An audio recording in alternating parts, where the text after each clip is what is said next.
Well, good afternoon, everybody, and welcome to today's Data Science for the Public Good Forum.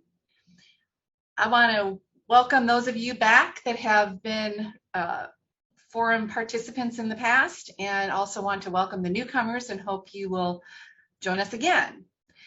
For those of you that don't know me, I'm Sally Keller. I'm a distinguished professor in biocomplexity, and I also lead the Social and Decision Analytics Division within the Biocomplexity Institute at the University of Virginia. With me today to help facilitate this event is Phil Bourne, who is the founding dean of UVA's School of Data Science and also a professor of biomedical engineering. This forum is brought to you through some partners: the Biocomplexity Institute, the School of Data Science, UVA's Equity Center, and the Darden School of Business.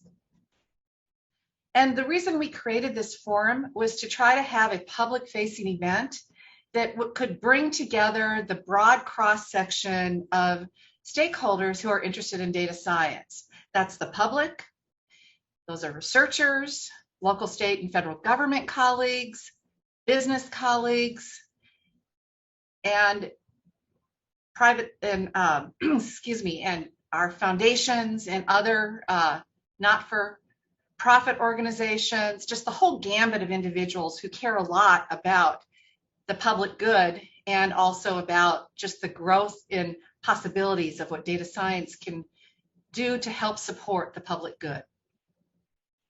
We have some sponsors that I would like to thank that have been with us since the start of the forum. The forum is about 2 years old, and that's WestStat, the Washington Statistical Society, NORC at the University of Chicago, the American Statistical Association, our studio, and Sage Publishing. Today we have kind of a unique format for you. It will start with Dr. Syed and Dr. Tom Hartka to give a little background about themselves. It will be moderated by Phil Bourne, who will actually introduce the two of them in just a moment. And Phil will lead us in a Q&A discussion with them. To provide your questions, you can use the Q&A box in Zoom, or if you want to shoot a question out on chat, we'll be watching both of those for any questions that you have so that we can get them to our presenters. And with that, I look forward to a great discussion and hand it over to you, Phil. Thank you, Sally, and good afternoon, everyone. I've got to say I'm just absolutely delighted to be doing this, partly because, it's such an important subject, but also because the two speakers we have today are really exemplify what it is we're trying to do within the School of Data Science and within UVA more broadly. And so it's just an enormous pleasure. They've been, as you'll hear in a second, they both just recently graduated from our program as part of an ever-increasing distinguishing set of letters behind their names. And so it's just really delightful. They just really represent what we're trying to do in responsible data science. And so I couldn't be actually happier to be doing this.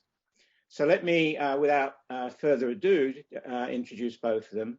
So Dr. Sana Syed actually got her MD in 2007 and recently in 2020 was part of the residential Masters in Data Science program with the School of Data Science.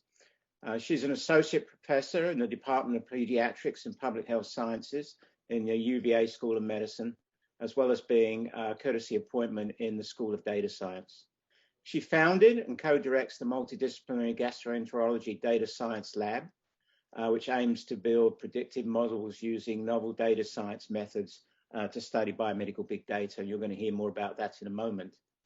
Dr. Syed completed her postgraduate training in pediatrics, pediatric gastroenterology, hepatology, nutrition, and advanced clinical nutrition from Duke, Emory, Boston Children's, and Harvard Medical School. She has also has a master's degree in clinical research from Emory, and as I said, data science from our very own school. So welcome to you.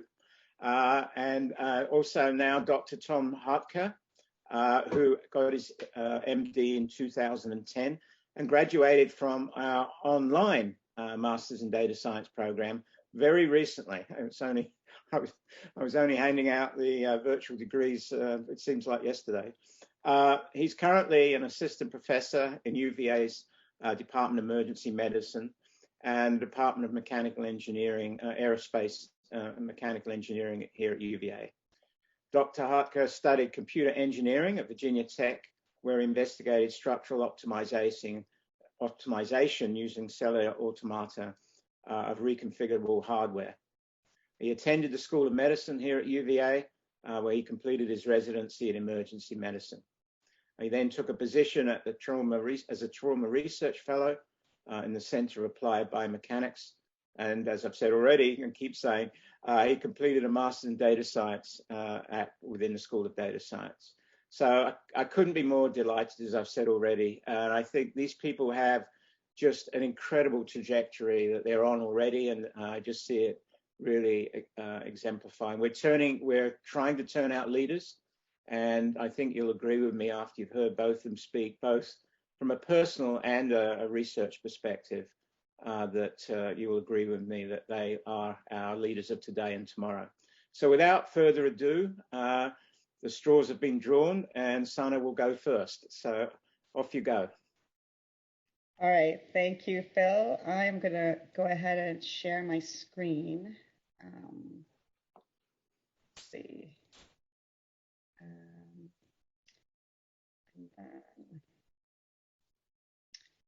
Is this working? Do you guys see my screen, yep. My slides? Okay. Yes, we can see it. All right. Well, thank you very much, Phil, for that wonderful introduction, and good evening, everyone. My name is Sana Syed, and I'm very excited to be part of this distinguished speakers series tonight. I do want to take a minute to thank the organizers of the session, Grace Dussault and Lana Doyle, and our moderators, Dr. Keller and Dean Bourne. So this slide shows a world map of 34 countries highlighted in green. These countries account for 90% of the global burden of malnutrition. The countries circled in red, Pakistan is where I grew Sana, up. we're not seeing your slides. They haven't moved.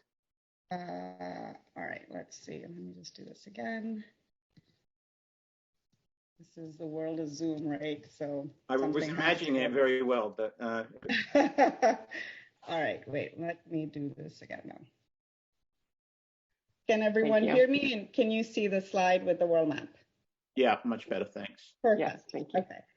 So this slide shows the world map, as I said, with 34 countries highlighted in green. So these countries account for 90% of the global burden of malnutrition.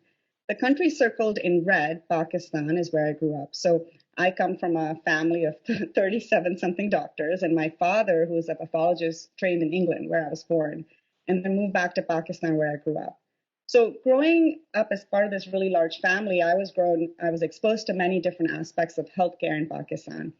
And I really developed, I think from a very early age, a desire to have an impact beyond my immediate self. I was extremely fortunate to go to medical school at the Aga Khan University in Pakistan, where I was exposed to sort of really world leaders in maternal and child health, including Anita Zaidi, whose picture is here on the slide. She's a pediatric infectious diseases physician who is now a director of the Gates Foundation. So after graduating from medical school, I worked with Anita Zaidi on a sub-project of the Global Burden of Disease Study 2010, and that's the picture on the top left, which really is a giant global health big data project. So when I look back, I think in a very formative part of my career, without actually knowing what it was, I was exposed to data science. So I'm moving forward. You guys can see? Yes, we're good. Okay. So with the goal of gaining tools, I developed this interest in global health, as interest in maternal and child nutrition, which was the picture I'd shown in the slide before.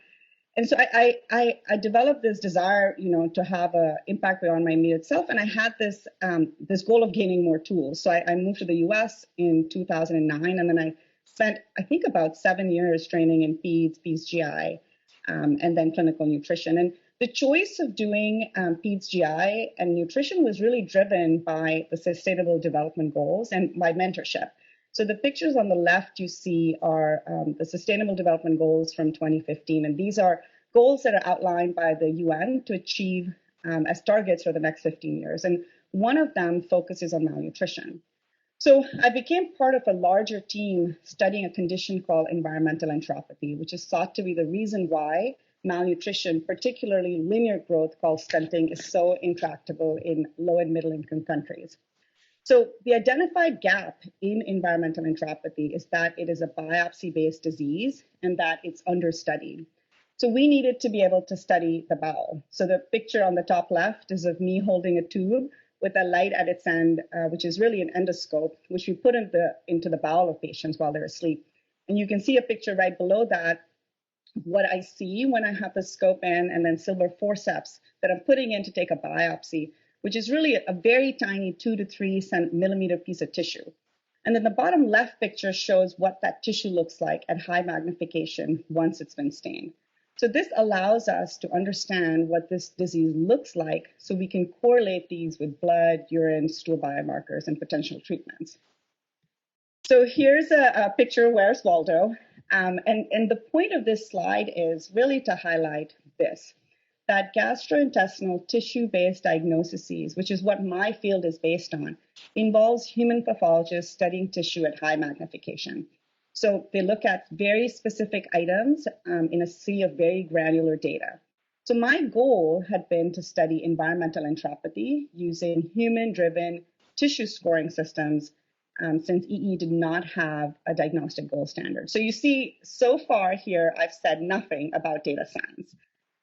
So we get to that. So I joined UVA in November 2016, and my goal was to be a clinical investigator, so about 70 to 80% research, and focus on studying environmental enteropathy. My mentor, Sean Moore's pictures on the right, also pediatric gastroenterologist, had just gotten, along with colleagues in Pakistan at Aga Khan, actually a large Gates grant in which the goal was to study environmental enteropathy, and on which I was going to embed my career development and research. So I was writing out my aims for a K grant, which is a career development grant across multiple institutes at the NIH. And so I drafted out this aim page and I sent it to my chair, Jim Matero.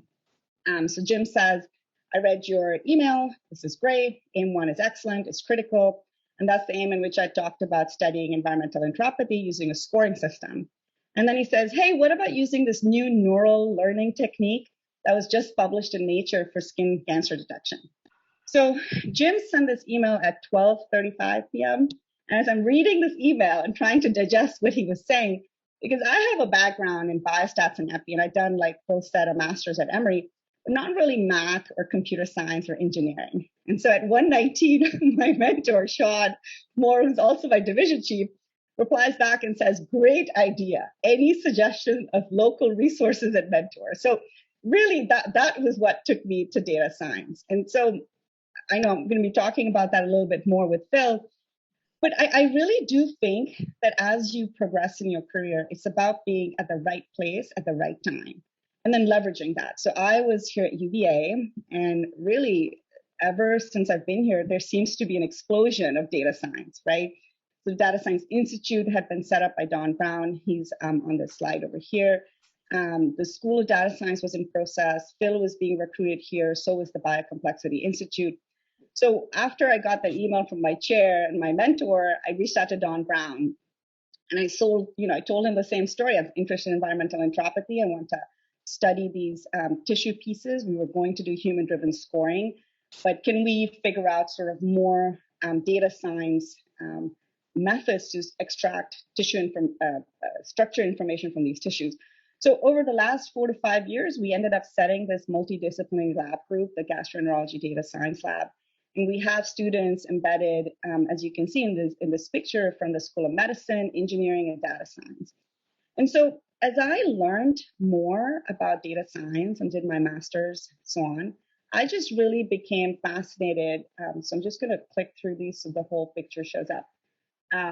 So I really got fascinated by the power of data science, in which that we're able to identify structural patterns from using image analysis on these biopsy-based diseases.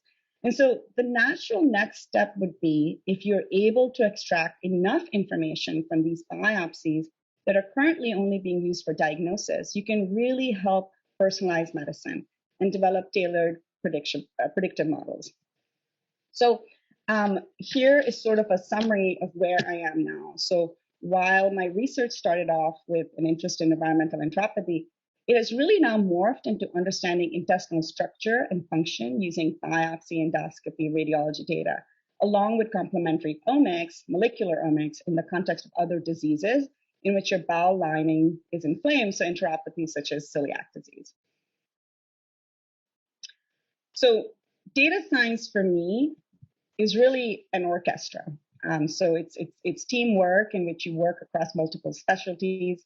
And for me, I really hope that this will be the tool with which I marry my interests in global health and solving that problem of intractable undernutrition in women and children in low and middle income countries, and then simultaneously be able to develop predictive models for pediatric GI disease that I see as part of my clinical practice here in the US.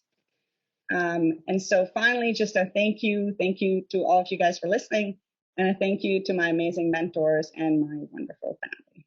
So. Thanks, Anna. That was great. Obviously, lots of questions about the data science and other aspects of what you just talked about, but we'll get to that shortly. Let's give, because I think you'll have some comparative notes with Tom, and it will be, you can bounce off each other. So Tom, why don't you give us your story now? All right, I'll get started. It's always a little humbling following Sana, and this happens all the time these days. But that was a great overview of your work, which is just really impressive. So my background is kind of different. So as Phil said, I was actually a computer engineer by training and spent my summers laying out field programmable gate arrays, which are these reconfigurable chips, and went to graduate school and worked on programming these reconfigurable chips, and then kind of in a surprise move, went to medical school. And I think I got a little tired of just spending all my time in a cubicle and was looking for a challenging and exciting career. And a career where I could see more of a tangible benefit. You know, there certainly are benefits from computer engineering, but they're many steps down the line. And kind of the extreme of this is I wound up doing my residency in emergency medicine, which is about as immediate gratification as you can get, because people come in sick and we get to do diagnostic tests and treatment and get the feedback right away, which is something I really enjoy. And it just so happened that at UVA, as Sana was saying, just being in the right place at the right time, one of our faculty members was an engineer who worked at the Center for Biomechanics here at UVA, and I wound up doing a fellowship with him after residency and got involved in car crash research. And I got to be part of this program called Siren, the Crash Injury Research and Engineering Network, where it's basically a CSI for car crashes. We take hundreds of photos of the vehicle and all the hospital records and pair up what element of the vehicle caused each injury. I got to help out with rolling over vehicles and testing them. I really got involved in some things I thought I would never ever do, like dropping cadavers to simulate rollovers. We're trying to simulate the spinal loading that people sustain. And then this is where I got my first exposure to the event data recorder. And I didn't realize this, but almost every vehicle on the road today has a black box like those in airplanes. So if a crash occurs, it records 5 seconds before the crash occurred, and then very detailed information about what happened during the crash. And these have been in vehicles for decades. Basically, any vehicle that has an airbag probably has an EDR. And I spent a lot of time teaching and working clinically initially. And then I was fortunate to get selected for the Thrive Scholars program. And I got to pursue some of my research interests and really got exposed to data science. And I really got excited about data science and the possibilities in medicine, especially to the research in car crashes, because we have a lot of data on car crashes. And this led me to pursue the degree. As Phil mentioned, I did the online program. I still don't know how Sana was able to work clinically and do the residential program. My hat's off to her. But I did the online program. Probably a little hubris. I thought with my technical background, I might kind of skate through it. That was not the case. It was very challenging because there's just a lot of data science beyond the technical. Trying to take data and make it actionable and extract knowledge takes a lot of planning and a lot of creativity. And about a month and a half ago, I graduated, and I've been submitting grants and working on my research.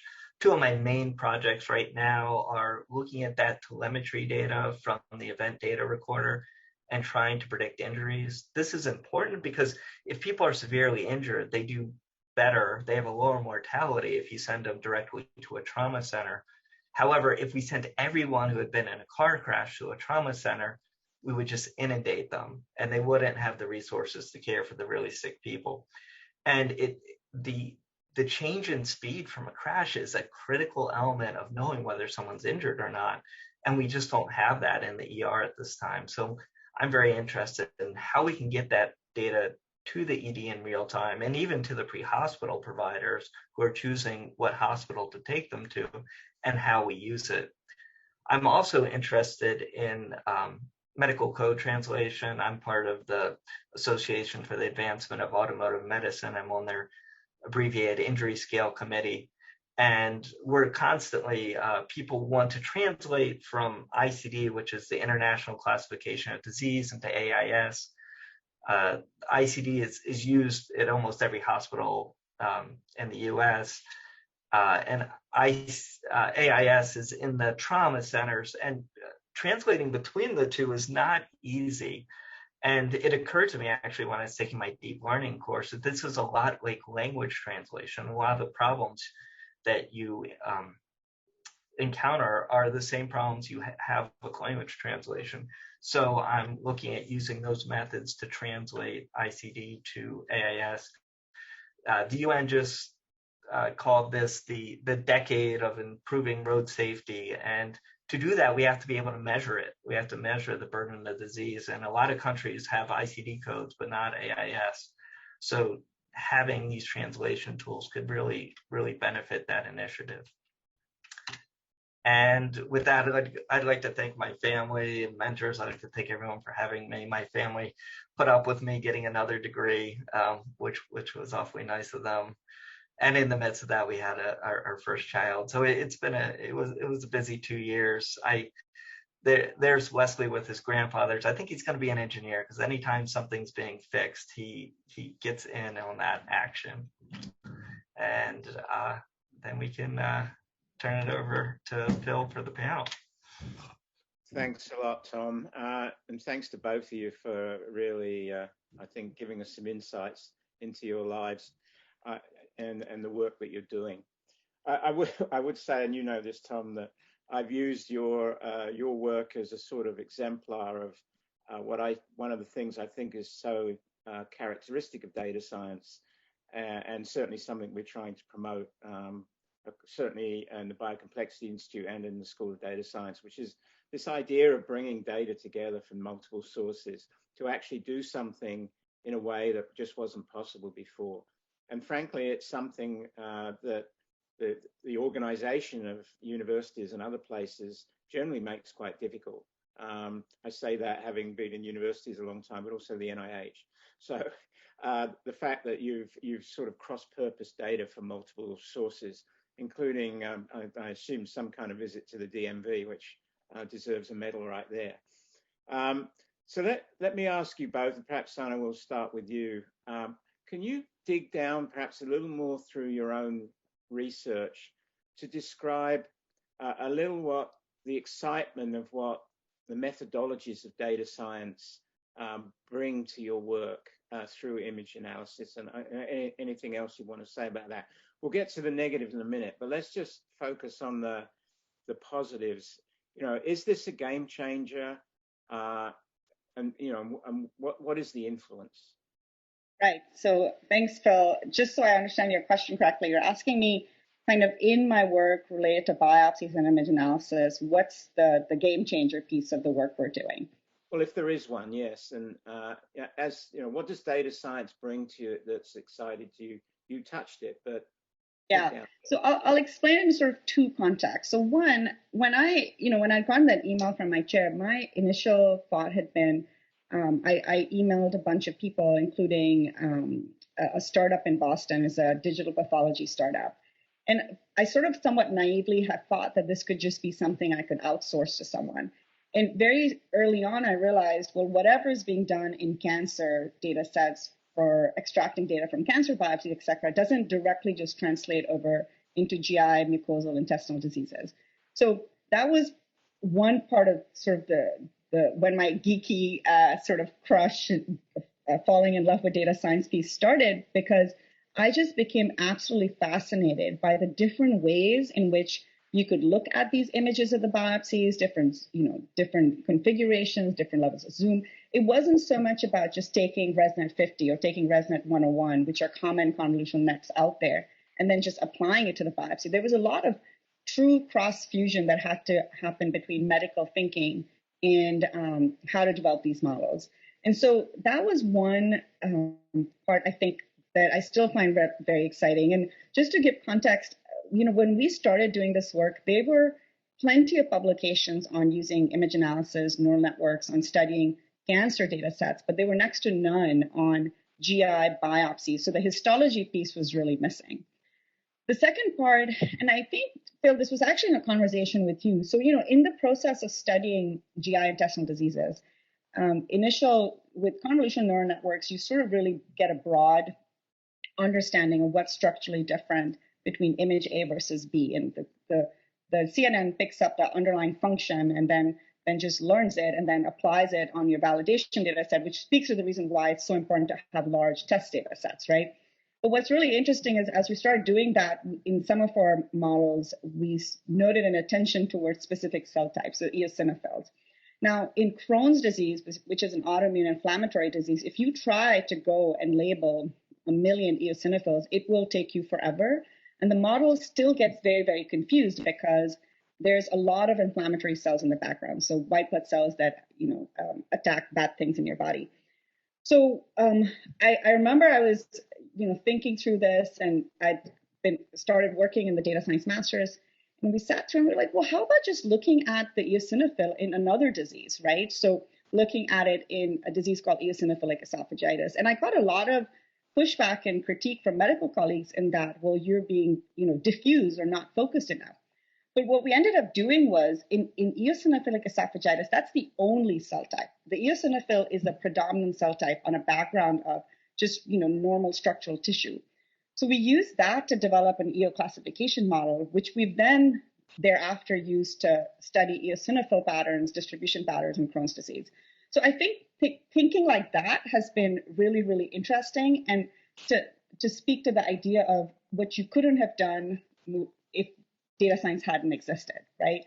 The traditional way, and I know there are other colleagues working on this problem across the country, traditionally people are just sitting and annotating hundreds and hundreds and thousands of data sets, which is what needs to be done. However, the rate at which, so the exponential rate at which we're creating digital medical data, there's actually a real need for innovation in semi-supervised learning, annotation methods, et cetera, and sort of more creative, out-of-the-box ways of dealing with these problems. So those are just two examples of what there's lots of really cool stuff that I've just we've come across in our work, but that's just one example of how that related to biopsy diseases. Yeah, no, that was exactly what I was looking for. So thanks. I just should point out before I ask Tom the same question is, please, if you have questions, I think I'm saying this correctly, put them in the Q&A and we'll get to those in a little while.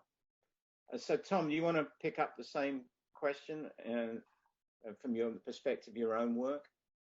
Yeah, I mean, so for me, I think one of the most exciting things is being able to have new sources of data that can improve the care that we deliver. Because we've looked at trying to figure out who's injured, who's not, by looking at vital signs, symptoms. There's a lot of research in this area and a lot of good research, but we've kind of hit the limit of what we can do with this data that we currently have available. And we really need some novel data sources to be able to push past the limits that we have right now, like getting the EDR data into the ED, or finding new biomarkers for like concussion, which is another thing that's really hard to diagnose. And as we create these immense data sources, it gives us the possibility to be able to do that. And I also get really excited about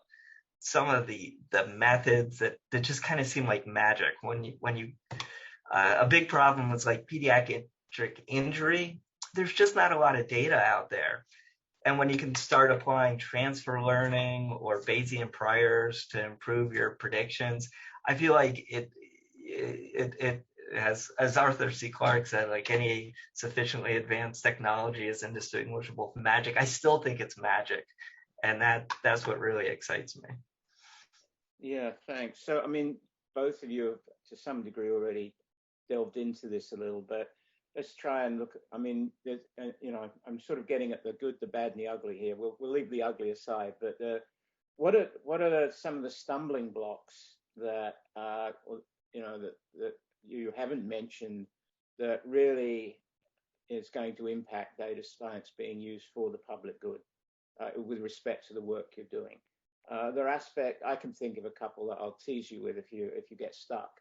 But I'm just wondering, from your own experience, what you feel are the sort of rate determining steps. I mean, for example, Tom, you mentioned the data, the amount of data and so on, but other things that come to mind. Sana? Thanks, Phil. So we've talked a little bit about getting data from other sources. A large percent of the work that we're doing is using archival data sets. So we, in theory, every hospital is sitting on hundreds of thousands of patients, right? So step one is to say, well, if I'm studying celiac, let's pull all the data from celiac disease patients. Let's take their archival biopsies that we use for the diagnosis. Let's take all the lab records in the system. And then just use it then to think through creative questions. And it sounds simple, but there's so many layers to that. So layer one is if a clinical group has not actively maintained a cohort of celiac disease patients, for example, it's very hard to find them. So at UVA, we have tools like Trinetics or Epic Slicer Dicer. And there's work with putting together a tool called Immerse, but none of these are foolproof. And so really, when we started up with this idea of doing the using historical archival data for celiac disease, we had 4 humans, so internal medicine residents and then medical students go through hundreds of thousands of medical charts, which is such a silly thing to do, right? So the fact that we had to do this huge manual process to then get access to this data, I mean, it was just mind-boggling. And data in general, getting the data has in general been a roadblock. So getting it from other universities, getting in a way that's clean, and then getting in ways that actually make running our models easier. So, for example, in the Global Health Project, we had biopsies from Zambia, Pakistan, and Bangladesh, and then we had control biopsies from Cincinnati, right? So great, easy problem to solve. But actually, no. So things that were evident to the human eye, so you disregard slight changes in staining, or the scanner with which this glass slide was digitized. These are huge problems for the models. And all these machines, their algorithms via which they digitize, they're proprietary. So you kind of have to do these things from scratch. And you'd say, well, there's plenty of work being done in other, in cancer, for example, but it didn't all translate over. So a lot of that's been really frustrating. That said, Tom was talking about, things like Bayesian learning. So we used generative adversarial networks, for example, as a way of creating a third domain to help combat this question of differential staining, so H&E across different sites. So they are really cool data science methods we can use to at least address some of the problems. But getting data, getting it clean, getting in a way that makes sense that we can then start doing the work has been a very, very long process. There's one other thing I'll add which I don't actually think is a negative. So when we started making these models, so we initially were just saying, how about normal versus celiac versus environmental enteropathy? This is the upper small bowel. And we'd get these misclassifications, which were recurrent. So this is normal bowel by what we saw in the histology chart, clinical chart, but it keeps getting mislabeled as disease. So when we went back into chart review, it was actually interesting because this was a normal histology slide from a patient who had a kidney transplant, or a normal histology slide from a patient who had otherwise some other disease. And so that's really led us to think very deeply as to how do you define normal. We actually just, along with partners at Boston Children's, Mississippi, and Aga Khan, have gotten a grant from the Chan Zuckerberg Initiative to explore exactly that. So build a single cell atlas for what is normal in kids between the ages 0 to 5. Yeah, thanks. So Tom, you already touched on the bad news as it relates to things like data representation and translation between different representations of data. Are there other stumbling blocks that you've encountered beyond that? You also mentioned the amount of data, but other things? Oh, and there's huge challenges actually in this line of work. For one, privacy. It's if you're a celebrity and your EDR data gets released to the press, they sometimes have a field day with it. But it's in almost every aspect of medical research these days, privacy is a big concern because we want to respect the individual, but we also want to do these large scale studies. So it's a real balancing act to do that. And we have to think carefully about how we're going to make sure that we maintain very strict data security all the way through the process. And there's also just problems with the infrastructure.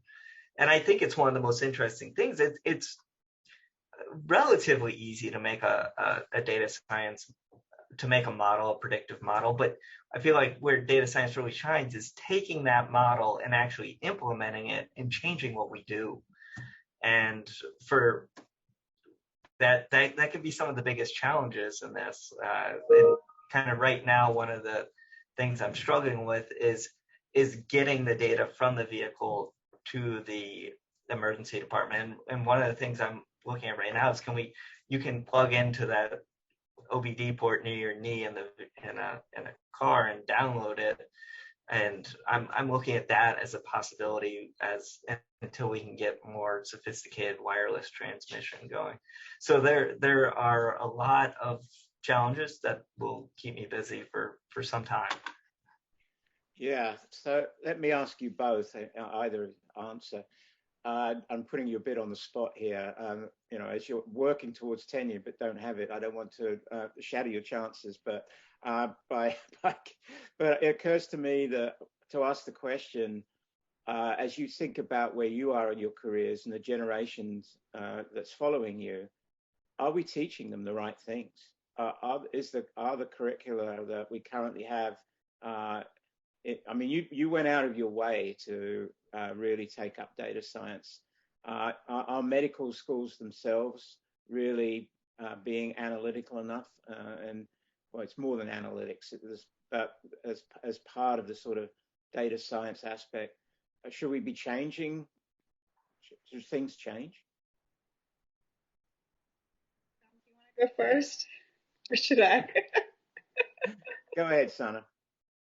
So there's one part of the question that actually Tom and I were super proud to say that we have been working towards. So you're exactly right, Phil. One of the things that in our own experience and discussions, there is a gap, right? There's a lot of interest in data science and AI, et cetera, at the level of the medical students, but there aren't mechanisms through which they can learn more beyond experiential learning, right? So you can join a lab and your curriculum is pretty tight. We have recently put together a 2-week elective that we are in the process of submitting for approval, which we'll be offering in spring. It'll be directed by Tom and myself. So I think things like that are very necessary. We actually polled some current med students to get their opinion, and there was just overall lots of excitement. So I think that's one. I think you've hit the nail on the head, right? We are sort of decades behind where data science in technology or in industry is, right? And part of it is, like Tom said, the pipelines aren't there. Every step you try to take is so hard. You'd say, well, getting data from even within the Met Center is very hard. Streamlining these cohorts is hard. And the tools for doing them exist, not so much for this sort of high dimensional data. And so the only other thing to add is I think things like iThrive that Tom and I went through, where you have sort of a data science series, we did R programming, etc. Those are good ways to expose faculty. But it really has to happen early on. I think by the time it was a lot of work to do that master's. You kind of had to put your life on hold, and we both had very compelling reasons to do so. I basically just fell in love with. I just find it so cool that there's so many different ways of looking at data. I came from a background of biostats and epi, and the fact that if a linear model will answer your questions and get you where you need to, that's the model you should use. But I love the idea of all these different approaches out there that I didn't even think of, which have subsequently changed how I think through questions. And to have that kind of training early on, I think it would have impacted a lot of other work I did as a fellow. Yeah, that was sort of. Phil, let me jump in with a related question, if that's okay. Yeah, of course. From the audience.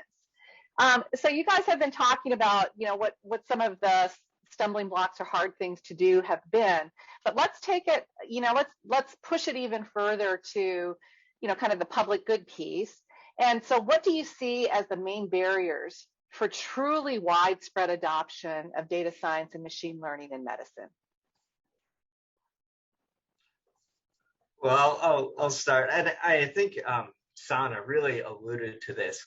The fact that we have such a fractured electronic medical record system. I think one of the exciting things to come out of COVID actually is the NIH spending a lot of time and money putting together the NC3 database, which is this huge database of COVID patients that are coming from many different hospitals.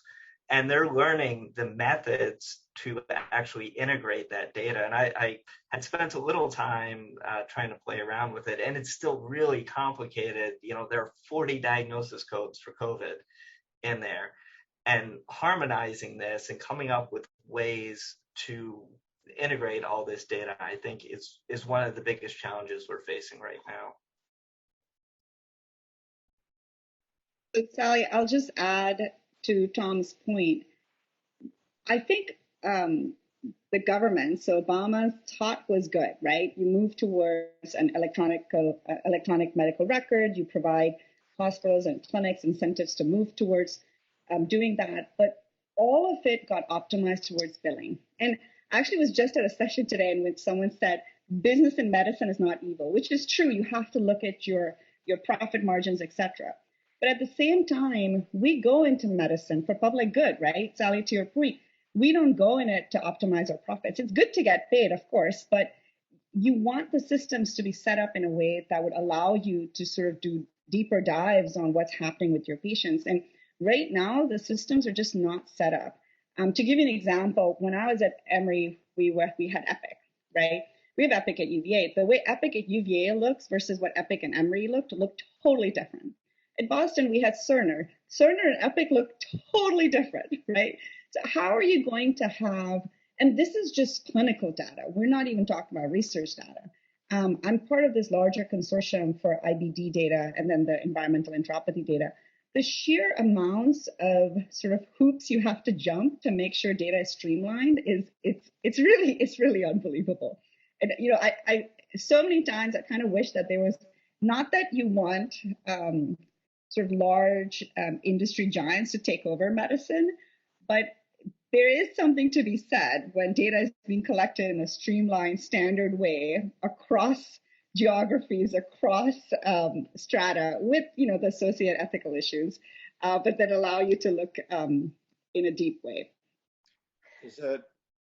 Sorry, Sally, we're going to say something? Go ahead. No, go ahead. Just great answers. Yeah, no, there's another aspect to this that worries me in that particularly affects the US. I mean, where you have nationalized health systems, things can be a little better.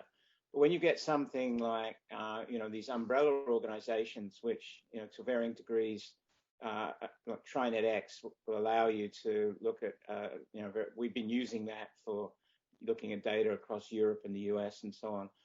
But what I worry about is it creates the haves and the have-nots, because there's a cost associated with that. And it seems that an ideal situation when you have a national health system where the public is paying for it, and that essentially under the right circumstances, of course, any researcher can access that data. It just seems to be so much more equitable and for the public good than the kind of fractionated system we have. I don't know if so. It's really about disparities, and I don't mean from the patient's perspective. I mean it's really, in this instance, it's really from the researcher's perspective, and I worry about that.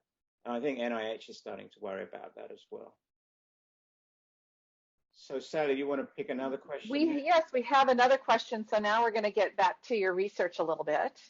And the question is that it seems that multimodal data is becoming the norm in medical data science.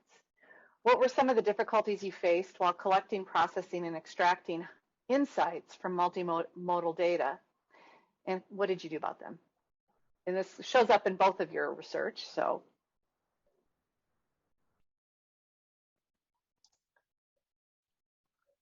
Tom. Tom, why don't you go ahead? I don't think I'm quite as multimodal as Sana is, but I mean, it's a great question, and then it gets at the fact of, sometimes you're trying to integrate completely different data sources, trying to bring in an EDR report and merge that with a hospital record. It can be challenging, and you're trying to work with timestamps to make sure you get the right hospital encounter with the right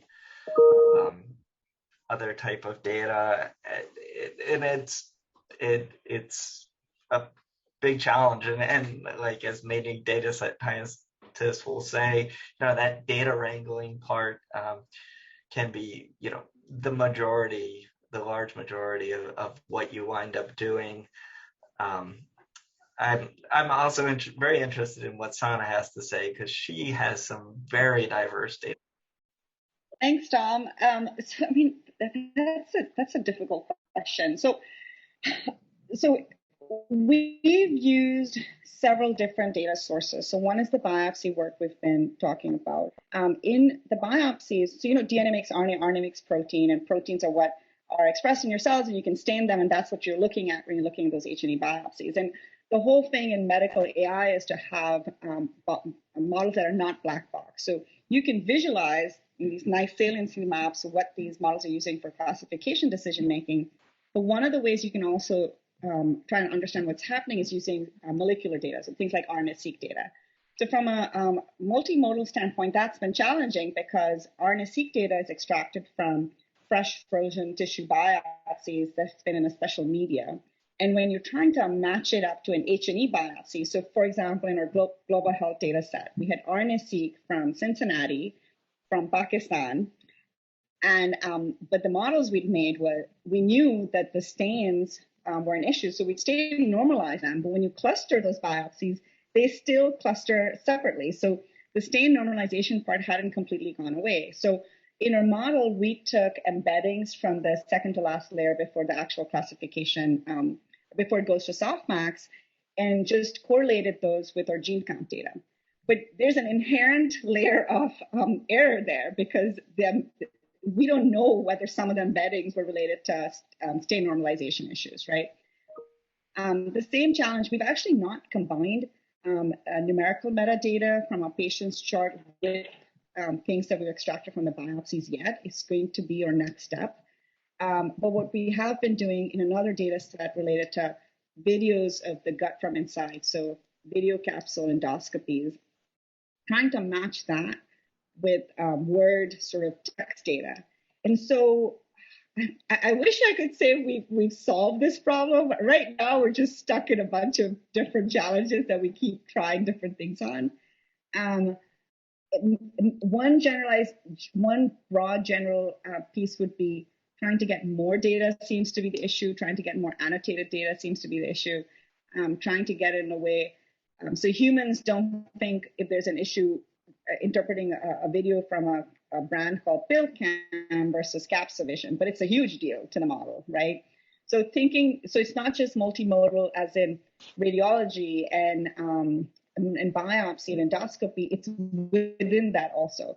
So if you've done MRIs on an Olympus machine X and then it gets upgraded to an Olympus machine Y, our models get completely messed up, right? So we've not completely gotten to the next stage in which we're combining all these different image data sets that typically a clinician uses in diagnosis and then adding them to the numerical metadata, just because we've been sort of stuck in these different logistics in each of the separate data sets. Yeah. Go ahead. So I have two quick, easy questions, and then we have kind of an interesting thread that we can end on that's not quite so easy. So let me start with with one easy one. Is UVA School of Data Science involved in research in contact sports injuries for medicine? Well, I saw that question. I thought it was interesting. The Center for Applied Biomechanics, we have the kind of a private spinoff. They do a ton of NFL research on the biomechanics. And I think it would be very interesting to take that biomechanical data and pair it with data science, maybe do video analysis of football games and figure out which plays are most likely to cause injuries or something like that.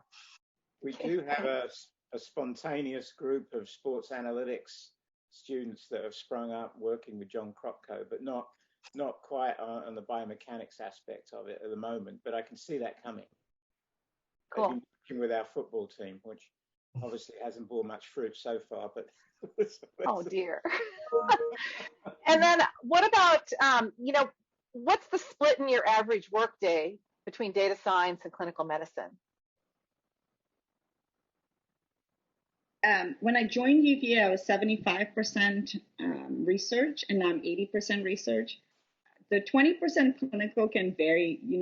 I think anyone who sees patients on the clinical perspective will say, well, you're 20 or 25% clinical, but really, there's patient phone calls, there are things to coordinate. So it's hard to say. There's lots of charting to do. Even if you've scribed, you still have to, So I would say the average workday adds up to more than 100%. Yeah, I think that's fair to say too. I'm about 25% clinical, but with administrative tasks, credentialing, teaching, I probably maintain about 50 to 60% research, which is still, I feel extremely lucky to be in that position. So Phil, there's two interesting questions about, let you summarize those and yeah, thanks. put those together. I guess it relates to the human factor to some degree. I mean, if you had to, maybe phrase it this way, given with 3 minutes to the left, I'm sure you can solve this. So think out 10 years. Where's the human in the loop, particularly as it relates to the use of data science in healthcare itself, more than research? What do you see? What does the future hold in that regard? Where is the human in this? Interesting. I think as much as data science fascinates me, as much I see the role of being able to use this to improve the care we provide to our patients, I think there's some real lessons to be learned from things that have happened with Facebook or Google, et cetera, right? there's only so much you can use data to guide real-time decision making. I think there has to be a human in the piece.